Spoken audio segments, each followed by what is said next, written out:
Hello and welcome to Good4Growth's presentation on promoting resilience in children, building a relational home, with me, Dr. James Duffy. Please follow along as you will be asked to take a short quiz after this program, reflecting the content featured throughout the presentation. Let's get started. We begin by considering the extreme to determine if we can make generalizations for the less extreme. Perhaps the most extreme might be the example of those who experienced life within a concentration camp. Elie Wiesel is a Nobel Peace Prize recipient, human rights advocate, and Holocaust survivor who wrote in his memoirs of an early experience that may indicate some of the foundations of his ability to survive the horror.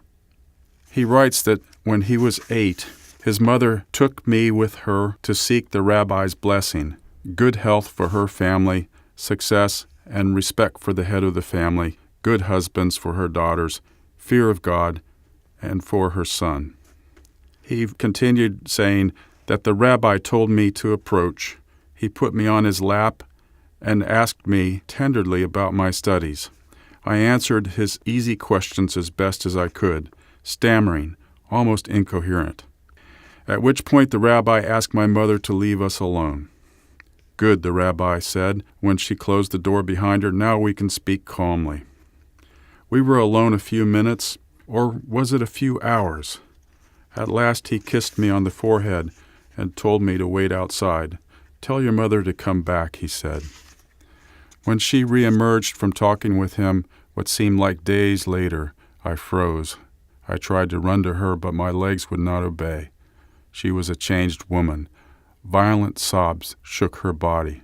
People stared at her in commiseration. The rabbi must have said terrible things to her, terrifying, painful things about me. I must have shamed her. Years later, he wasn't able to find out what the rabbi said to his mother, and yet he was called to the side of a dying friend who said that he remembered the time when the rabbi visited the community. When Elie asked him what he remembered, the man's eyes clouded and he spoke as if a dream. "I was one of the people waiting in the antechamber to see the rabbi, but when I saw your mother crying, I left to see her home. You were walking ahead of us, and that was when she swore me to secrecy and told me what Rabbi Israel of Wishnitz, may his memory protect us, had said to her. He said, 'Sarah, know that your son will become a great man in Israel, but neither you nor I will live to see the day.' That's why I'm telling you now, and now you know why she cried."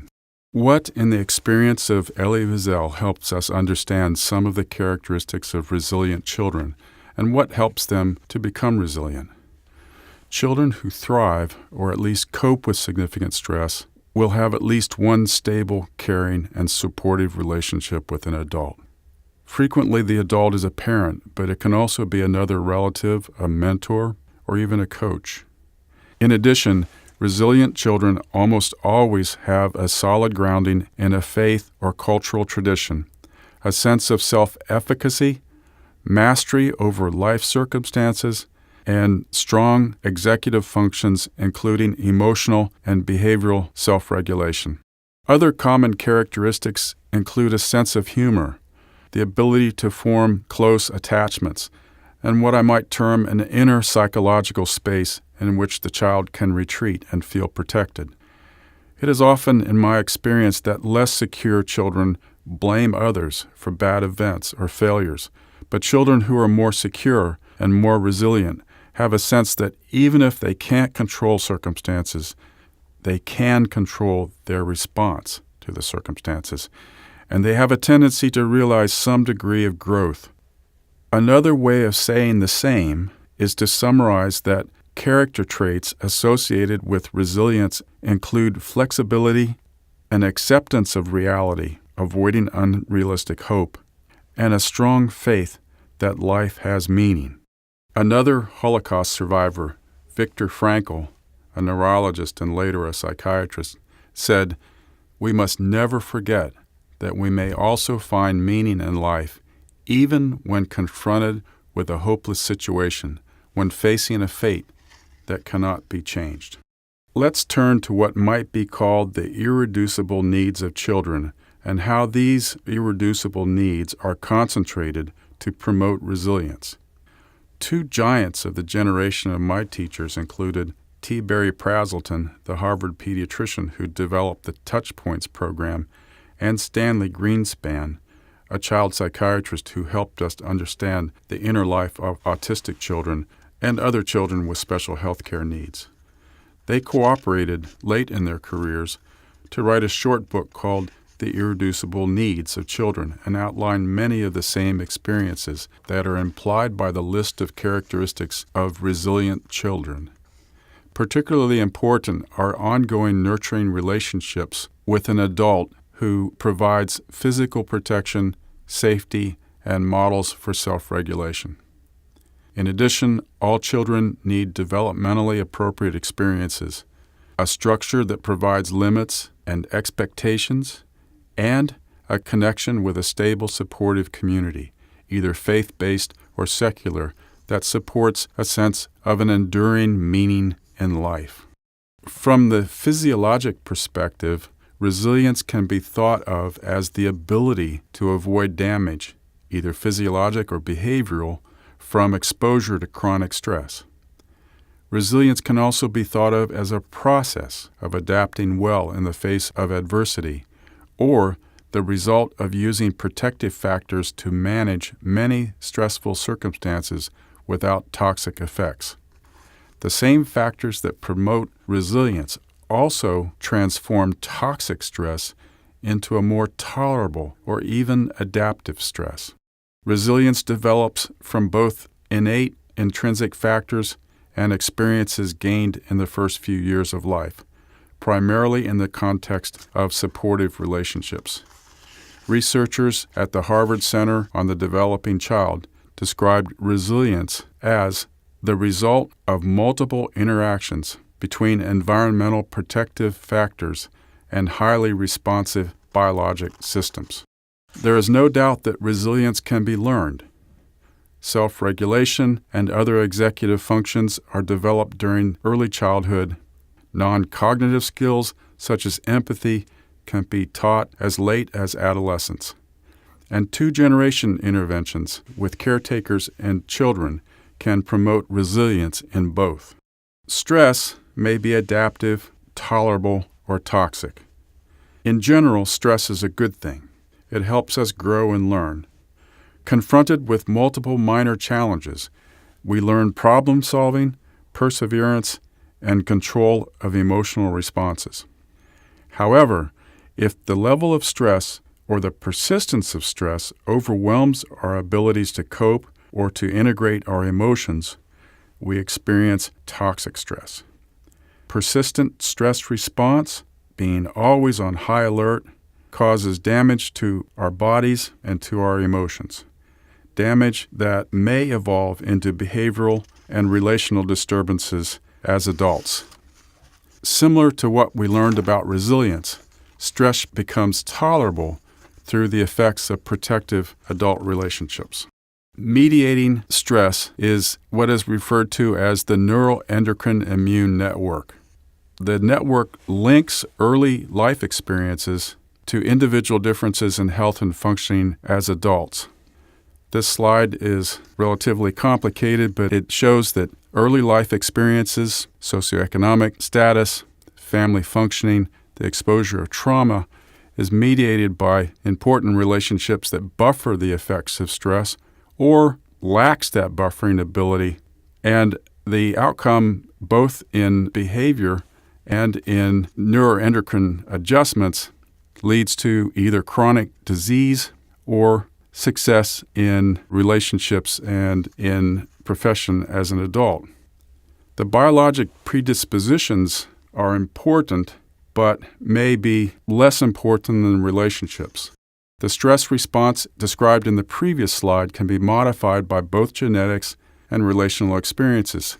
However, some early experience of toxic stress may have lifelong health effects, including changes in brain architecture and function, as well as lasting endocrine immune imbalance, causing the risk for cardiovascular disease, obesity, and diabetes as adults.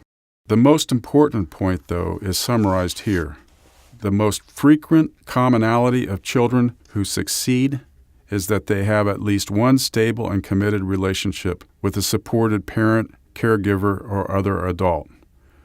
So when you ask, what can we do to promote resilience in children, we can look at ways that we can improve the relationship between young children and their caretakers. In the State of the Union address this year, President Obama stated the truth quite clearly. Each of us is here only because somebody stood up for us. So what is the nature of relational health and the quality of relationships that is referred to as attachment? John Bowlby, another in that generation of my teachers, developed attachment theory in the 40s and 50s. During the Second World War, there were many internally displaced children in Britain who were moved out of the urban areas that were being bombed into the countryside to live with either relatives or volunteers.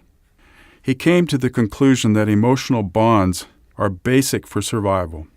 Consistent with the time, he described the interactions in a cybernetic model, saying that interactive systems develop spontaneously in order to maintain proximity, ready access to the secure base of a caretaker, and also that care-seeking and care-giving are complementary.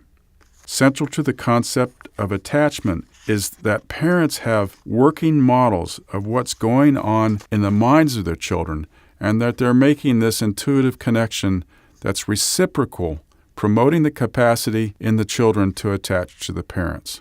The healthiest form of attachment is probably also the most common, with children who are naturally curious and naturally explore the environment while seeking their primary attachment, a secure base, when distressed.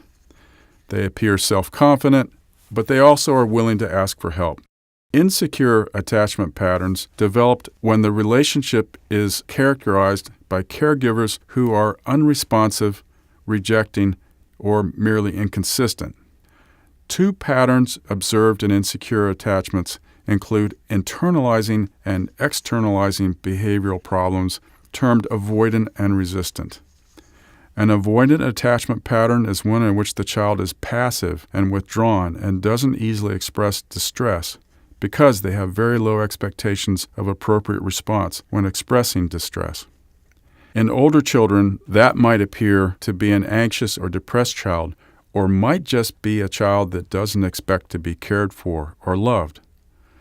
A child with a resistant pattern may appear hyperactive or even charming. However, attachments are indiscriminate, transient, and insecure. These anxious attachments develop when caregivers are unresponsive, inconsistent, or even rejecting. The most concerning and disturbed attachment pattern is one that is ambivalent, disorganized, or chaotic. There is often some sort of betrayal trauma. In other words, an adult who should be protective but who fails to protect and may actually be a perpetrator of some sort of violence or toxic stress. This maladaptive pattern often gives rise to personality disorders as adults. So, to promote resilience, we attempt to build what might be termed a relational home in which emotional pain can be held, modified, and buffered in such a way that potentially toxic stress can be transformed to tolerable or even adaptive stress in order to avoid developmental trauma. As the next slide describes, the normal sequence, the feedback loop that allows children to grow and learn, describes a pattern in which if a traumatic event occurs and the child experiences stress, the child receives support within the buffering relationship, builds internal strength, stabilizes, and learns to use the external supports present in the relational home to grow and learn from the experience, building resilience, and other executive functions that will help them become successful over the short term and also throughout the life course. Very useful to considering possible interventions to promote resilience in a relational home is the protective factors framework. With this understanding, pediatricians and policymakers consider 6 different activities that have shown to be effective. These include promoting parental resilience, improving knowledge of parenting and child development, encouraging social connections, providing concrete support in times of need, and helping to understand the importance of attachment and socio-emotional development. The Protective Factors Framework is a two-generational approach. Donald Winnicott, a British pediatrician and child psychiatrist, said sometime in the 1960s that, quote, "there is no such thing as an infant," end quote. He was revealing to us that infants are only one of a dyad, two people in a relationship, and that a child can't exist without maternal care, and that when we approach the assessment or intervention with an infant, we must include an assessment and intervention with the parent. As goes the health of the parent, so goes the health of the child. Here are some of the ways that we can promote caretaker resilience. In thinking about our own families and families in our communities, we try to identify strengths and lift up the protective factors, a process that nurtures parental self-esteem and a sense of self-efficacy. To promote compassion and empathy, we have to remember that being connected means giving help in addition to receiving help, both important for parents, older children, and teenagers. Many parents forget that they have to concentrate on self-care in order to be able to be effective as a parent. For instance, when you board an airplane, at some point the attendant will say, "In case of a cabin decompression, an oxygen mask will drop in front of you. If you're traveling with a young child, remember to put the oxygen mask on yourself before you put it on the child." So the message is to keep the child in mind often involves the abilities to self-reflect and to understand the experience of the child during a stressful experience, but it also means taking care of yourself first. Improving the knowledge of parenting and child development in caregivers is probably one of the most straightforward ideas. Sometimes parents need prompting to learn to provide a safe and stable environment. Pediatricians refer to the communication loops between children and parents as a serve and return sequence. These serve and return episodes are the ways that children learn to talk and also engage in social relationships. Parents, particularly parents who foster or assume care of children who have been exposed to trauma, sometimes need help to understand that there is a range of normal responses to stress and trauma, but there is also very predictable maladaptive responses to trauma. For instance, the anxious attachment disorders mentioned earlier are examples of relationship distortions that persist through early childhood and sometimes into adulthood.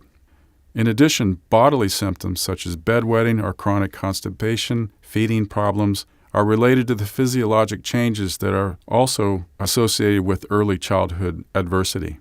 Encouraging social connections among parents in order to build a support system is absolutely important. We also encourage social connections among children in order to advance the child's ability to learn relational skills, to use imagination with play, and to identify with a community. Even more important is the child's ability to become aware of her own emotions and to identify the emotional states of others, necessary steps in emotional communication and self-regulation.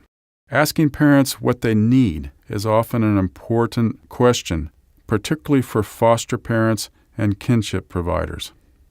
Their needs may be material, such as car seats or safe sleep equipment, but may also be emotional or spiritual. John Bowlby reflected on the relative value that European and American policies place on concrete support for parents.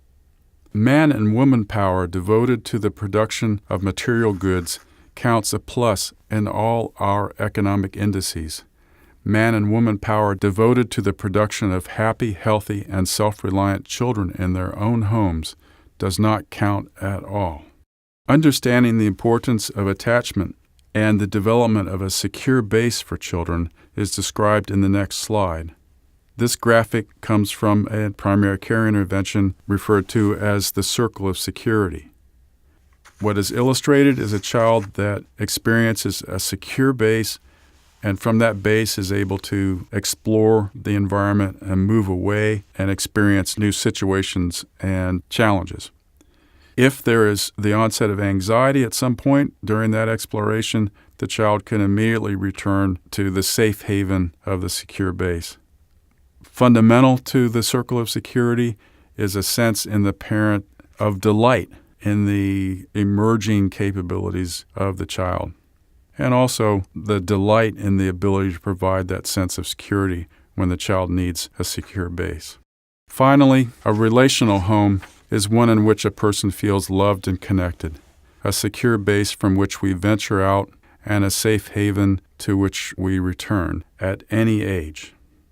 We started out talking about the foundations of resilience, and we've emphasized some of the characteristics.